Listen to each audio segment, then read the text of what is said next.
Hello friends, மரவள்ளி கிழங்குல chips சாப்பிட்ருப்பீங்க, வறுவல் சாப்பிட்ருப்பீங்க, அதை ஸ்டீம் பண்ணி சாப்பிட்ருப்பீங்க. பட் இந்த ரெசிபி ட்ரை பண்ணியிருக்கீங்களா?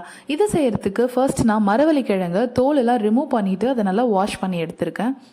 அதுக்கப்புறம் அதை நான் வந்து ஸ்டீம் பண்ண போகிறேன். ஸோ ஃபஸ்ட்டு ஒரு இட்லி பாத்திரத்தில் தண்ணி ஊற்றி அது தண்ணி சூடானதுக்கப்புறம் இட்லி தட்டை வச்சு அது மேலே அந்த மரவள்ளி கிழங்கை ப்ளேஸ் பண்ணிவிட்டு நான் மூடிட போகிறேன். ஸ்டீம் வந்த உடனே அந்த மரவள்ளி கிழங்கு நான் ப்ளேஸ் பண்ணுறேன். கிழங்கு கொஞ்சம் பெருசாக இருக்கிறதால அது குக் ஆகிறதுக்கு லேட் ஆகும்னு நான் கொஞ்சம் அதை பிரேக் பண்ணிவிட்டு அதை அகைன் ஸ்டீம் பண்ணியிருக்கேன். ஸோ அதுக்கப்புறம் அது சீக்கிரமாக குக் ஆகிடுச்சு. இப்போ கிழங்கு பார்த்தீங்கன்னா நல்லாவே குக் ஆகியிருக்கும். நீங்கள் ஒரு ப்ரெஸ் பண்ணிங்கனாலே அது வந்து அமுங்குற மாதிரி இருக்கும். அந்த அளவுக்கு நல்லா குக் பண்ணி எடுத்துக்கோங்க. அதுக்கப்புறம் நான் பாதி கிழங்கு மட்டும் ஒரு பவுலில் ட்ரான்ஸ்ஃபர் பண்ணி எடுத்திருக்கேன். மேக்ஸிமம் நீங்கள் கிழங்கு குக் பண்ணும்போதே அதில் அதிகமாக வேர் இல்லாத மாதிரி எடுத்துக்கோங்க. வேறு இருந்தால் மாவு மாதிரி அதை நீட் பண்ணும்போதும் அண்ட் சாப்பிடும் போதும் கொஞ்சம் டிஸ்டர்பன்ஸாக இருக்கும். அதனால அதுக்கேற்ற மாதிரி நல்ல கிழங்காக பார்த்து செலக்ட் பண்ணிக்கோங்க.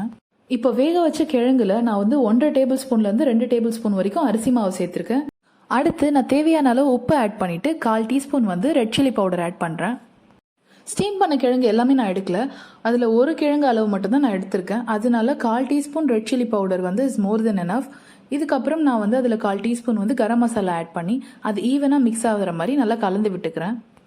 கிழங்கை நல்லா கலந்து விடும்போது அதில் ஒரு சொட்டு கூட தண்ணி ஆட் பண்ணிடாதீங்க. ஸோ அது வந்து ஈஸியாக தான் இருக்கும் பிசையறதுக்கு.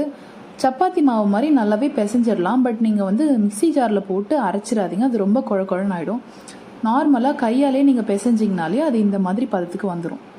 இதுக்கப்புறம் இந்த மாவில் உங்களுக்கு என்ன ஷேப் வேணுமோ அதுக்கேற்ற மாதிரி நீங்கள் அதை வந்து ஷேப் பண்ணி வச்சுக்கோங்க. எய்தர் ரவுண்ட் இல்லைனா நான் வந்து ஸ்டிக்ஸ் மாதிரி ரோல் பண்ணி வச்சுருக்கேன். ரோல் பண்ணிவிட்டு தனியாக எடுத்து வச்சிடுறேன். அதுக்கப்புறம் நான் வானலில் எண்ணெய் ஊற்றிட்டு எண்ணெய் காஞ்சதுக்கப்புறமா நான் ரோல் பண்ணி வச்சுருக்கேன் இந்த ஸ்டிக்ஸை ஃப்ரை பண்ணி எடுக்க போகிறேன். ஃப்ரை பண்ணும்போது நீங்கள் வந்து ஹை ஃப்ளேம்லேயே வச்சு ஃப்ரை பண்ணி எடுத்துக்கலாம். பிகாஸ் ஆல்ரெடி அதை நம்ம வந்து ஸ்டீம் பண்ணதால் அது ஆல்மோஸ்ட் குக்கான ஒரு ஃபுட்டு தான். ஸோ ஃப்ரை பண்ணும்போது ஹை ஃப்ளேமில் வச்சுட்டு கலர் மட்டும் கோல்டன் ப்ரௌன் ஆகிற வரைக்கும் நீங்கள் ஃப்ரை பண்ணி எடுத்துட்டாலே போதும். அண்ட் இதில் மாவு பிசையும் போது நம்ம வந்து தண்ணி இதில் கொஞ்சம் கூட சேர்க்கலை.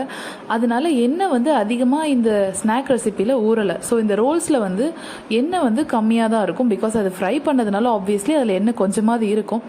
ஸோ அந்தளவு மட்டும்தான் இருக்குமே தவிர ரொம்ப எண்ணெய் ஊறி போயெலாம் இருக்காது. அண்ட் இதை உடைச்சாலே பாருங்களேன், இது வந்து பிரெட் மாதிரி இருக்கும் உள்ள, பட் வெளியே கிறிஸ்பியாக இருக்கும். அண்ட் கிட்ஸ் ஏதோ சாப்பிடல என்ன கொடுக்குறதுன்னு யோசிச்சிங்கன்னா இது ட்ரை பண்ணி பாருங்கள். They will like it. Thank you for வாட்சிங்.